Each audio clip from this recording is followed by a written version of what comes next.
আসসালামু আলাইকুম, আমার কথা কি শোনা যাচ্ছে?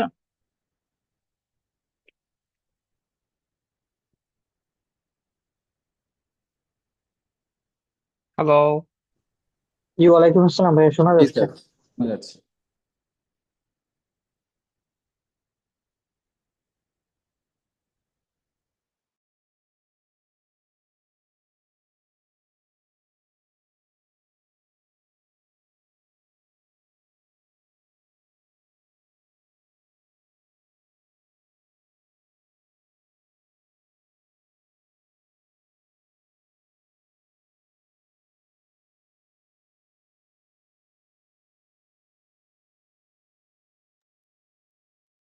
হ্যালো।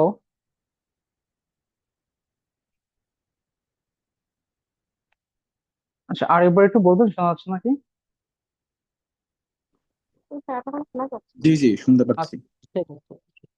আচ্ছা, তাহলে শুরু করি আমরা। আরেকজন আছেন, উনি এখন জয়েন করতে করতে হয়তো লেট হয়ে যেতে পারে। সমস্যা নেই, ক্লাসটা রেকর্ডেড হচ্ছে। আমাদের জুমে হচ্ছে টাইম লিমিট আছে 40 মিনিট। তো আপনারা হচ্ছে 40 মিনিট শেষ হয়ে যাওয়ার ঠিক আগে দিয়ে হয়তো আমি আরেকবার বলবো। বললে আপনাদের আবার এই সেম লিঙ্কে আবার রিজয়েন করতে হবে, ঠিক আছে? আহ ঠিক আছে, তাহলে হচ্ছে আপনারা, আচ্ছা, এসে গিয়েছে আরেকজন। ঠিক আছে।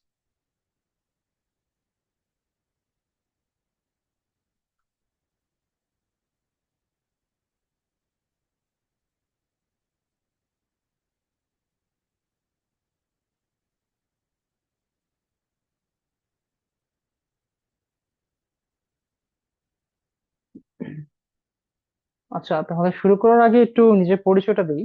আহ আসসালামু আলাইকুম, আমি হচ্ছে ডক্টর মোহাম্মদ শাফিল কবির। আহ মোটামুটি আমি এএমসি 2বার দেওয়া হয়েছিল। তো আমি রিটেন এবং ভাইভা সম্পর্কে গত 2023 থেকে আর কি গাইড করছি।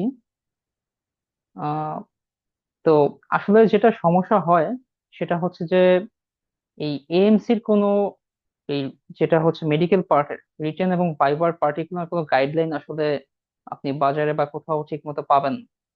সেটা আমি নিজে যখন পরীক্ষা দিতে গেছিলাম তখন হচ্ছে আমি কোথাও পাইনি, এটার কোনো কোয়েশ্চেন ব্যাংক নাই, কোনো গাইড বুক নাই, কোনো গাইডলাইন।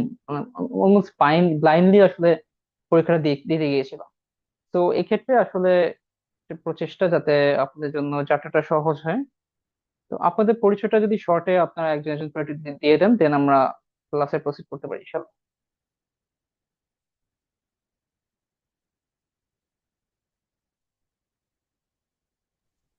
আসসালামু আলাইকুম।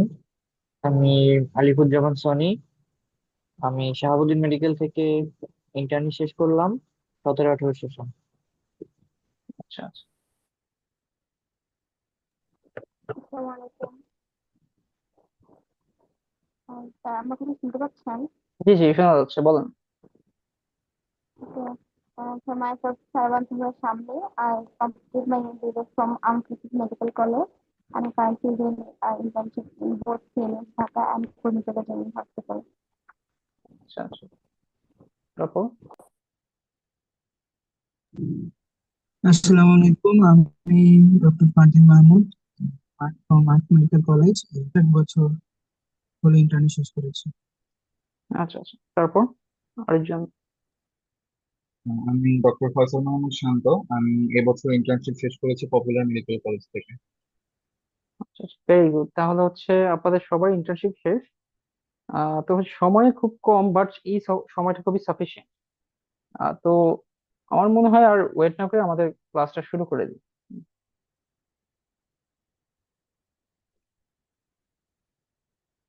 জি।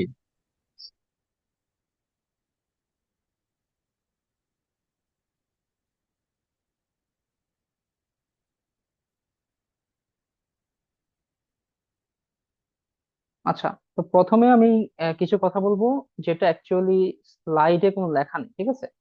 প্রথমে আমি যেটা বলে নিতে চাচ্ছি যে স্লাইডে খুব কম কথাই লেখা থাকবে। আপনারা যদি পসিবল হয় সামনে একটা খাতা কলম রাখবেন, কারণ আমি অনেক কথাই এক্সট্রা কথা হয়তো মুখে মুখে বলবো যে যেগুলো লেখা আছে এর মধ্যে কোনটা হচ্ছে প্রিভিয়াসলি এসেছে কোনটা আসেনি, সেটা আমি স্পেসিফিক করে স্লাইডে উল্লেখ করিনি, সেটা আমি মুখে মুখে বলে দিব আপনাকে। প্রথমে আমি কিছু কথাবার্তা বলতে চাই। আহ কোশ্চেন প্যাটার্ন আসলে, তো এএমসির যে আপনাদের কোশ্চেনের যে আউটলাইন, রিটেন পরীক্ষা হয় হচ্ছে 100 মার্ক। এর মধ্যে হচ্ছে 2022-এর ফার্স্ট যে সেশনটা হয়েছে, ফেব্রুয়ারিতে বা মার্চে যেটা হয়েছে, তখন পর্যন্ত হচ্ছে ছিল 70 মার্কস রিটেন, 30 মার্কস হচ্ছে এমসিকিউ। এর পরের সেশন থেকে হয়ে গেছে 60-40, মানে 60 মার্কস রিটেন এবং 40 মার্কস এমসিকিউ। ঠিক আছে?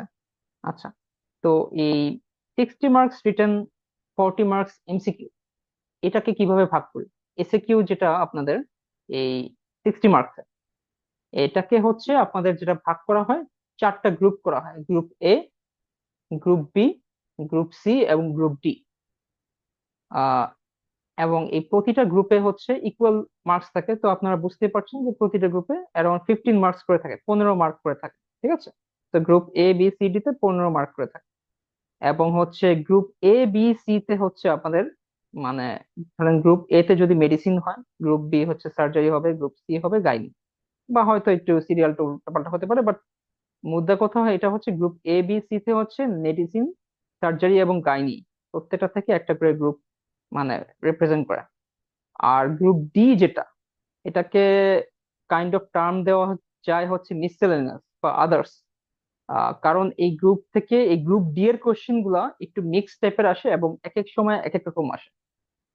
যেমন ধরেন হচ্ছে, এমন অনেক সময় এসেছে যে গ্রুপ ডি থেকে অ্যাকচুয়ালি মেডিসিন, সার্জারি, গাইনির বাইরে কোনো কোশ্চেন আসে। দেখা গেছে মেডিসিনেরই কয়েকটা টপিক হয়তো শর্ট নোট দিয়ে দিছে, সার্জারি একটা দুটো টপিক দিয়ে দিছে। ঠিক আছে? আবার কোনো কোনো সময় দেখা যায় যে কিছু অন্য কিছু সাবজেক্ট, কিছু বেসিক সাবজেক্ট থেকে কোশ্চেন আসে। যেমন কমিউনিটি মেডিসিন থেকে কিছু ডেফিনিশন এসে যায়, শর্ট নোট আসতে পারে। প্যাথোলজি থেকে শর্ট নোট আসে। আর হচ্ছে রিসেন্টলি যেটা শুরু হয়েছে, যেটা আগে আসতো না, গত 2 থেকে 3টা সেশন ধরে অ্যানাটমি থেকেও কোশ্চেন আসে। ঠিক আছে? তো আহ, so আস্তে আস্তে ওনারা কিছু বেসিক সাবজেক্ট থেকে ইনভলভ করতেছে রিটেনের মধ্যে। দেন আমরা আসি হচ্ছে এই কোশ্চেন গুলো যে আসে, কি ধরনের কোশ্চেন আসে। এখানে কিন্তু ওনারা এখন পর্যন্ত সিনারিও বেসড কোশ্চেন দেয়নি। মানে হচ্ছে আপনার একদম ডিরেক্ট কোনো কোশ্চেন দিয়ে দিবে most of the time. Highest 1 থেকে 2টা হয়তো কোনো সিনারিও কোশ্চেন আসতে পারে, পারতেও পারে, খুব রেয়ারলি আসে। বাকি সময় যেটা আসে ডিরেক্ট কোশ্চেন দিয়ে দেয়। যেমন ধরুন হচ্ছে please give the management of nephrotic syndrome, বা একটা শর্ট নোট অন কার্সিনোর সিনড্রোম, বা হচ্ছে আলসারের ডেফিনিশন কি, ম্যানেজমেন্ট কি। একদম টু দা পয়েন্ট কোশ্চেন যেটা। আমার কথা কি শোনা যাচ্ছে? হ্যালো? জি, শুনে যাচ্ছি। আচ্ছা, তো জি জি। মানে টু দ্য পয়েন্ট কোশ্চেন যেগুলো অ্যাকচুয়ালি এখন আন্ডারগ্রেডেও আসলে আস্তে আস্তে চেঞ্জ করে ফেলেছে। এখন তো আন্ডারগ্রেডেও সব ক্লিনিক্যাল বেসড কোশ্চেনই দেয়, ক্লিনিক্যাল সিনারিও বেসড। বাট এখানে কিন্তু এখনো হচ্ছে টু দ্য পয়েন্ট, একদম definition, clinical feature, investigation management, এরকম টাইপের কোশ্চেন দিয়ে দেয়। আহ, আর হচ্ছে শর্ট নোট অনেকগুলো আসে, কোনো অপশন থাকে না, সব কোশ্চেন অ্যান্সার করতে হবে। মোটামুটি এসএকিউ একটা আউটলাইন এটা। আরো পরবর্তীতে আপনাদের বলতে বলতে, মানে যখন ডিটেলস আলোচনা করবো, তখন সাথে সাথে এক্সট্রা হয়তো অনেক কথাবার্তা বলতে পারি। আর এমসিকিউর মধ্যে যেটা, এমসিকিউর মধ্যে সবই আছে। এমসিকিউর অ্যাকচুয়ালি ডেফিনিট কোনো সিলেবাস নাই। আহ যেটা বলতে পারি, মেডিসিন, সার্জারি, গাইনি, এগুলো তো থাকবেই। সাথে আপনাদের অ্যানাটমি এবং রিসেন্টলি ফিজিওলজি থেকে অনেক কোশ্চেন আসছে আপনাদের এমসিকিউ। ঠিক আছে? তো আসলে এমসিকিউ নিয়ে খুব বেশি ভয় পাওয়ার কোনো একটা কারণ নেই। কারণ হচ্ছে মোস্ট অফ দ্য কোশ্চেন যেগুলো আসে সেটা আপনাদের মানে 5th ইয়ারের প্রিপারেশন, মানে ফাইনাল প্রফের প্রিপারেশন থেকে এসে পড়ে। রিটেনের প্রিপারেশনটা নিলেই ইনশাল্লাহ 80%-এর মতো বা 85%-এর মতো কাভার হয়ে যায়। প্রতি সেশনই হচ্ছে রিটেনেও 1 থেকে 2টা অ্যাটিপিক্যাল কোশ্চেন আসতে পারে, এবং এমসিকিউ তেও হচ্ছে কয়েকটা অ্যাটিপিক্যাল, হয়তো 3-4টা অ্যাটিপিক্যাল এমসিকিউ আসতে পারে। বাট সেটা নিয়ে আমাদের খুব একটা আহ মানে চিন্তা করা লাগবে না। কারণ আমরা যদিও হচ্ছে ওদের মার্কিং প্যাটার্ন বা কিসের বেসিসে তারা রিটেনে সিলেক্ট করে সেটা পুরোপুরি কিন্তু তারা রিভিল করে না। বাট পূর্ববর্তী সকল এক্সামিনারদের পারফরমেন্স পর্যালোচনা করে একটা জিনিস বলা যায় যে ওনারা কিন্তু মার্কসটা মানে টোটাল মার্কস কে বেশি পেল, সেটা কিন্তু সেটার থেকে বেশি ইম্পর্টেন্স দেয় হচ্ছে এভারেজ, প্রত্যেকটা গ্রুপে এভারেজ মার্কস কে পেয়ে বেশি বেশি পেল। যেমন ধরেন হয়তো আহ একজন মেডিসিনে 59 এর মধ্যে 15 বা 14 ভালো পারলো, সার্জারিতে ভালো পারলো, গাইনিতে দেখা গেছে ঠিক মতো অ্যান্সারই করতে পারলো না। বা মানে এরকম যে একটা কোন একটা গ্রুপে ঠিক মতো অ্যান্সারই করতে পারলো না, বা হয়তো খুবই পুর মার্কস পেলো, ফেল করার মতো মার্কস পেলো, বাট তার টোটাল মার্কসটা হয়তো 75%-এর মতো মার্কস সে পেয়ে গেল। সেক্ষেত্রে অনেক ক্ষেত্রেই এই ধরনের পরীক্ষা যারা দিয়ে এসেছে তাদের দেখা গেছে যে রিটেনে আলটিমেটলি পাস হয়নি। সো আপনাদের যেটা হতে হবে যে আপনাদের সবগুলা সাবজেক্ট সবগুলা টপিককে সমানভাবে গুরুত্ব দিতে হবে। আর্মির নেচারটা এরকম, তারা অলরাউন্ডার চায়, তারা হচ্ছে কোন একটা বিষয়ে একটা দিকে অনেক বেশি পারদর্শী কাউকে চায় না, সব দিক চায় না, সব দিক থেকে এভারেজ, অ্যাবোভ এভারেজ একজন পার্সনকে চায় আর কি। আপনারা পরবর্তীতে যখন যদি ইনশাল্লাহ ভাইবা এসএসবির সময় সেম জিনিসটা লক্ষ্য করবেন। আচ্ছা, তো আমি এখন পর্যন্ত যা বলেছি কোনো কি কারো কোশ্চেন আছে?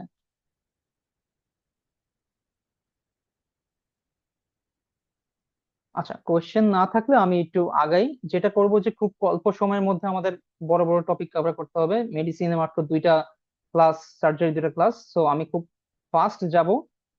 আমি খুব ব্রিফ কিছু কথাবার্তা বলবো। বেশিরভাগ টপিকই আপনাদের ফাইনাল আপনাদের পড়াশোনা করে আসা টপিক। তো আমি খুব একটা বেশি ডিটেলসে আলোচনা করবো না, যে এটা এমন না যে আমি পড়াবো আপনাদেরকে। তো যেটা আপনাদের একটা বেশি বড় একটা রেসপন্সিবিলিটি, সেটা হচ্ছে যে যে কোনো জায়গায় আপনাদের যদি কোনো কনফিউশন হয়, ইনস্ট্যান্ট আপনি আমাকে বলবেন যে এটা বুঝি নেই, এটা আমাকে একটু আরেকবার বুঝাই দেন, বা এটা আমাকে পড়ায় দেন, আমার এটা এই টপিকে আমার কনসেপশন ক্লিয়ার না। কারণ হচ্ছে আপনার কনসেপশন আপনার নিজেরটা নিজের আদায় করে নিতে হবে, এখানে অন্য কে কি ভাবলো কিছু এসে যায় না। হোক এটা ফাইনাল প্রফেট টপিক, হয়তো তখন আপনি কনসেপশন ক্লিয়ার হয়নি, আপনি এখন ক্লিয়ার করে নেবেন, বা এখন আপনার হয়তো জিনিসটা বুঝতেছেন না, আপনি ইনস্ট্যান্ট যে কোনো সময় কোশ্চেন করতে পারবেন, ঠিক আছে? এই বিষয়ে কোনো কার্পণ্য করবেন না। আচ্ছা, আমরা তাহলে শুরু করি। আহ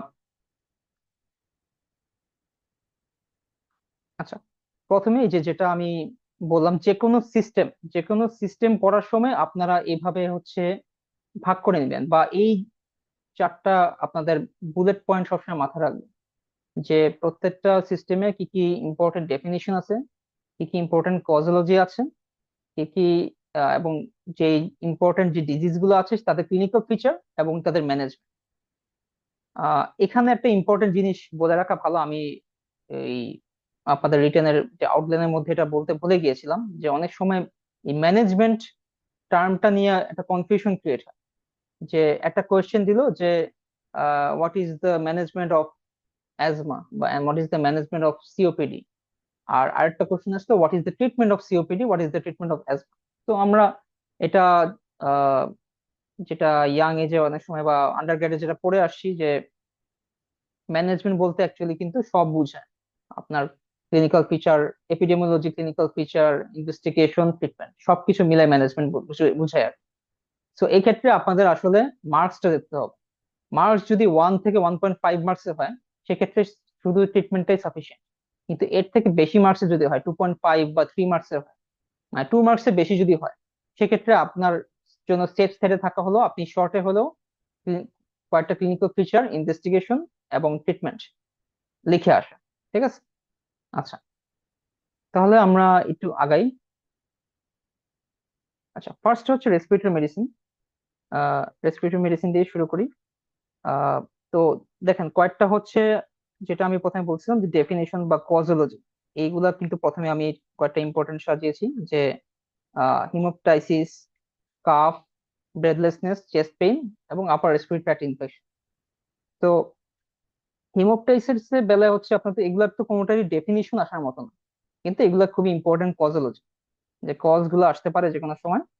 তো হিমোপটাইসিস এর কজ বা কাফের কজ, তো এখানে আপনারা যেটা যেটা করবেন, যে হিমোপটাইসিস কিন্তু এর আগে বেশ কয়েকবার এসেছে, খুবই ইম্পর্টেন্ট হিমোপটাইসিস। তো হিমোপটাইসিস কজটা আপনারা অলরেডি জানেন। আপনাদের যদি সামনে যদি বই থাকে, বা আপনারা যে যেভাবে পারেন, এখানে বলে রাখা ভালো, আপনারা চাইলে গাইড বই পড়তে পারেন। এখানকার প্রিপারেশন অনেক ক্ষেত্রেই সুপারফিশিয়াল, কিছু কিছু টপিক ডিপ আসে বা অ্যাটিপিক্যাল টপিক যেগুলো গত কয়েকবার আসছে, আমি সেগুলো মেনশন করে দিব। সেগুলো আপনারা যদি গাইডে না থাকে আপনার মেন বই থেকে পড়ে নেবেন। চাইলে মেন বইয়ে পড়তে পারেন যদি সেটা পড়া হয়ে থাকে, but guide is sufficient for AMC written. আচ্ছা, তাহলে হচ্ছে হিমোপ্টাইসিস এর কথায় আসি। হিমোপ্টাইসিস তো আমরা জানি যে ব্লাড কাফিং আপ অফ ব্লাড। তো এখানে আপনাদের কয়েকটা ব্রড টার্মে আমরা ভাগ করতে পারি যে bronchial, parenchymal, lung vascular, cardiovascular disease আছে, হেমাটোলজিক্যাল ডিজিজ আছে। তো লাং কার্সিনোমা, ব্রঙ্কিটিসিস, টিউবারকুলোসিস, এগুলার বাইরে হচ্ছে আপনার যেটা মিস হয় কার্ডিওভাস্কুলার আর আর হচ্ছে ব্লাড ডিসঅর্ডার গুলো অনেক সময় মিস হয়ে যায়। এটা মাথায় রাখতে হবে যে অ্যাকিউট এলভিএফ, মাইট্রাল স্টেনোসিস বা any kind of bleeding disorder like leukaemia, haemophilia, সেসব জায়গায় কিন্তু আপনার হেমোটাইসিস হতে পারে। তো কাফেও সেম, কাফ হচ্ছে আপনাদের আহ এখানে সবই আসবে কিন্তু কজোলজি। এখানে আপনার এমন দিবে না যে আপনার হচ্ছে সিমটম অ্যানালিসিস করে আপনাকে বলতে হবে যে হিস্ট্রিটা অ্যানালিসিস করতে বলবে না, বলবে যে হোয়াট আর দ্য কজেস। এখন পর্যন্ত এভাবে কোশ্চেন আসে। তো কজ কিভাবে আসবে যে আপনার কাফটাকে আপনি ভাগ করে নেবেন অ্যাকিউট এন্ড ক্রনিক। কাফ থেকে এখন পর্যন্ত কোশ্চেন আসেনি, হিমোটাইসিস থেকে কোশ্চেন। দেন ব্রেথলেসনেস, একইভাবে ব্রেথলেসনেস আপনাদের সেম ভাবে যে ব্রেথলেসনেস কজ কি কি আছে। আপনারা চাইলে হচ্ছে এটাকে অনেকভাবে ভাগ করতে পারেন যে সেটা লাং ফাইন্ডিং হতে পারে এবং হচ্ছে কার্ডিয়াক, এরকম আলাদা করে ভাগ করে নিতে পারেন। আর হচ্ছে যেগুলো অবশ্যই ইম্পর্টেন্ট যে কজ গুলো সেগুলো কখনো বাদ দেওয়া যাবে না, যেমন acute severe asthma, COPD, tension pneumothorax, acute left ventricular failure, এই কয়েকটা অবশ্যই রাখতে হবে। বিষয়টা হচ্ছে যে আপনার খুব ইম্পর্টেন্ট একটা জিনিস মাথায় রাখতে হবে যে আহ খুব অ্যান্সার যে খুব সুন্দর করে দিয়ে আসতে পারলেই যে মার্কস পাবেন জিনিসটা এরকম না। আপনার খাতা খালি রাখা যাবে না। সব কোশ্চেন টাচ করে আসতে হবে। এবং কোশ্চেন একটা জিনিস হয়তো আপনার ভাষা ভাষা ভাবে মনে আছে, সেটা কি আপনি কয়েকটা কজ, চারটা কজ মনে আছে, চারটা কজ দেখে দিয়ে আসেন, আপনার সমস্যা নাই। মানে এটাকে যে ভাগ করে লিখতে হবে, ভাগ করে লিখতে পারলে ভালো। যদি মনে না থাকে এই কয়েকটা লিখে দিয়ে আসেন। আর রিটেনে এই জিনিসগুলো খুব গুরুত্বপূর্ণ যে সবগুলো কোশ্চেন টাচ করে আসে। আপনি একটা জিনিস জানেন না বা হয়তো অনেক আগে পড়েছেন এখন মনে পড়তেছে না, আপনি কিছু একটা লিখে দিয়ে আসেন। কিছু না পারলেও মানে এটা সম্পর্কে কোনো না পড়লেও কিছু না কিছু একটা আইডিয়া করে লিখে দিয়ে আসবেন। তাহলে ভালো হয় আর কি। আচ্ছা, তারপর হচ্ছে আমরা কিভাবে চেস্ট পেইনে আসতে পারি। চেস্ট পেইনটাকেও আপনারা চেষ্টা করবেন ভাগ করে নিতে পারে হবে কার্ডিয়াক এবং হচ্ছে রেসপিরেটরি। এক্ষেত্রে চেস্ট পেইনের বেলা কিন্তু কোশ্চেন এর আগেও আসছে, কার্ডিয়াক ভার্সেস নন কার্ডিয়াক চেস্ট পেইন, মানে কার্ডিয়াক চেস্ট পেইন এবং নন কার্ডিয়াক চেস্ট পেইনের ডিফারেন্সটা কিন্তু এর আগে আসে। আর আপার রেসপিরেটরি ট্র্যাক্ট ইনফেকশন, এটা অনেক আগে একবার আসছিল। এটা মানে রিসেন্ট পাস্টে, গত 5-6 বছর আসেনি। অনেক আগে একবার আপার রেসপিরেটরি ট্র্যাক্ট ইনফেকশন এসেছিল। এরপরে মেডিসিনের মধ্যে এটা এরকম ভাবে দেখা যায়নি।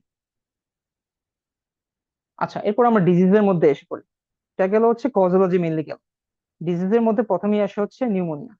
তাহলে নিউমোনিয়ার হচ্ছে আপনাদের ক্লিনিক্যাল ফিচারটা খুব ইম্পর্টেন্ট, স্পেশালি এবং কি কি কজেটিভ অর্গানিজম আছে, ফ্যাক্টরস প্রিডিসপোজিং নিউমোনিয়া, এবং খুব ইম্পর্টেন্ট একটা জিনিস যেটা অনেক সময় আপনাদের মিস যায়, যে causes of atypical pneumonia. Atypical নিউমোনিয়ার কিছু কিছু অর্গানিজম আছে, যেমন হচ্ছে আহ, আপনাদের হচ্ছে মাইক্রোপ্লাজমা নিউমোনি,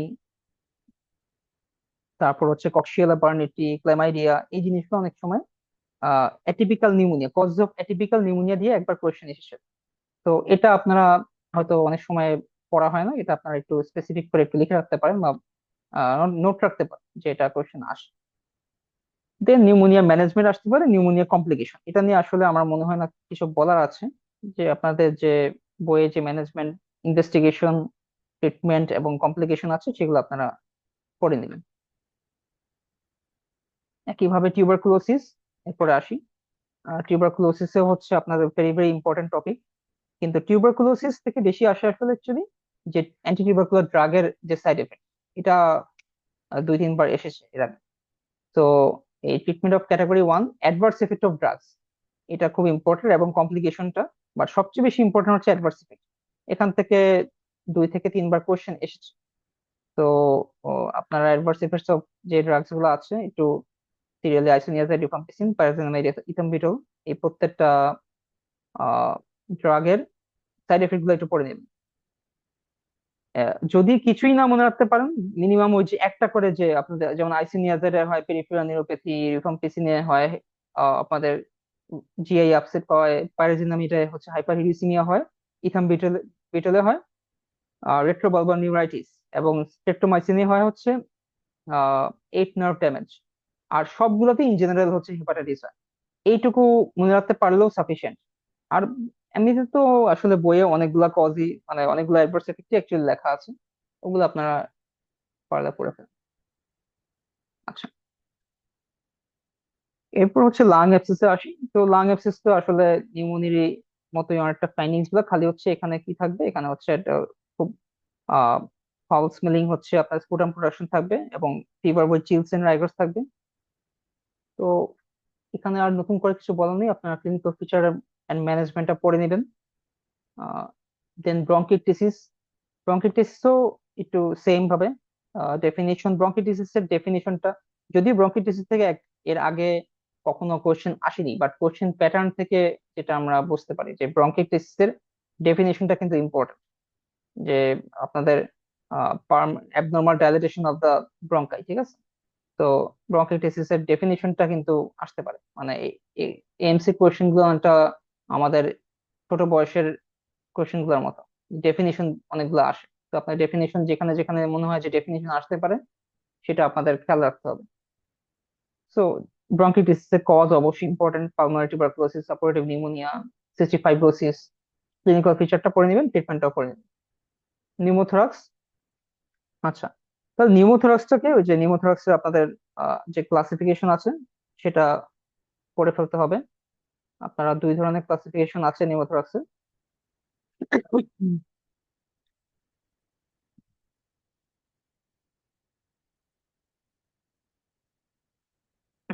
হ্যাঁ, হ্যালো। হ্যাঁ, নিউমোথোরাক্সের হচ্ছে দুই ধরনের ক্লাসিফিকেশন আছে, একটা হচ্ছে স্পন্টেনিয়াস ট্রমাটিক, আর একটা হচ্ছে ওপেন ক্লোজ। দুইটা লিখতে পারেন, বা যেটা আপনাদের আহ ওই ওই সময় মনে থাকে, যদি মনে না থাকে যে কোনো একটা লিখে আসলেও হবে, ঠিক আছে? আচ্ছা, এর মধ্যে হচ্ছে এই যে সেকেন্ডটা, যেটা আমি বলেছিলাম যে আপনাদের সিনারিও খুব কম দেয়, বাট এই যে নিউমোথোরাক্স দিয়ে কিন্তু এর আগে একটা সিনারিও এসেছিল, emergency management of tension pneumothorax with scenario. একটা প্যাটার্ন আপনারা খুব কমনলি খেয়াল করবেন, মানে হচ্ছে খেয়াল করে আসছি আর কি আমরা, যে ইমার্জেন্সি যেসব, যে কোনো সিস্টেম টাচ করলে ইমার্জেন্সি ডিজিজ গুলো কখনো মিস দেওয়া যাবে না, ঠিক আছে? যে এএমসি তে কোশ্চেন প্যাটার্নের মধ্যে তারা বেশিরভাগ কোশ্চেনই ইমার্জেন্সি প্যাটার্ন, ইমার্জেন্সি কোশ্চেন গুলা, যেমন হচ্ছে অ্যাকিউট অ্যাবডোমেন, টেনশন নিউমোথোরাক্স, কোনো হচ্ছে হাইপোভলিমিক শক, এই জিনিসগুলো খুব খুব একটা পছন্দের আর কি টপিক, এবং এটা রিকার হয় বারবার, খালি হচ্ছে ইমার্জেন্সি টপিক গুলা ওরা দিতে পছন্দ করে। তো এই যে, এবং সেই টপিক গুলো দেখা গেছে সিনারিও বেস দিয়ে দিতে পারে। আচ্ছা, তাহলে ইমার্জেন্সি ম্যানেজমেন্ট টেনশন নির্ভর সেটা তো আপনারা জানেনই, যে আমরা হচ্ছে হোয়াইট বোর্ড একটা নিডল দিয়ে হচ্ছে সেকেন্ড ইন্টারেস্ট স্পেসে হচ্ছে একটা আহ, ছোট্ট একটা ফটো করে দিব, দেন হচ্ছে সে, এরপর হচ্ছে আপনাদের আলটিমেটলি পরবর্তী ম্যানেজমেন্ট গুলো পরে করতে হবে, ইনস্ট্যান্ট হচ্ছে এই এই জিনিসটা অ্যাটলিস্ট মিনিমাম মেনশন করতে হবে। আচ্ছা, এরপর আসি হচ্ছে সিওপিডি তে। তাহলে সিওপিডি হচ্ছে আপনার সিওপিডি যে ক্লাসিফিকেশন আছে সেটা পড়বেন, কমপ্লিকেশন ম্যানেজমেন্ট। এটার থেকে বেশি ইম্পর্টেন্ট আসলে সিওপিডি, মানে ইন জেনারেল সিওপিডিটা কখনো আসবে না, আসবে হচ্ছে অ্যাকিউট এক্সারবেশন অফ সিওপিডি। তো আপনার ওই অ্যাকিউট সিভিয়ার অ্যাজমা খুব important, acute exacerbation of COPD খুব ইম্পর্টেন্ট। কর পালমোনারি ডেফিনেশনটা হয়তো অনেক সময় আসতে পারে, ঠিক আছে?